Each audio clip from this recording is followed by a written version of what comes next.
చట్నీ తాలింపు వేసాము. చూడండి ఎంత కలర్ఫుల్గా ఎలా ఉందో.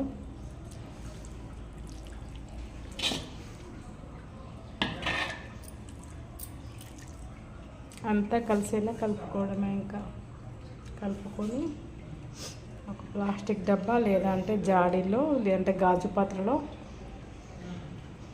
తడి లేకుండా చూసుకొని కాటన్ క్లాత్ తుడిచి అందులో వేసుకోవడమే చట్నీ.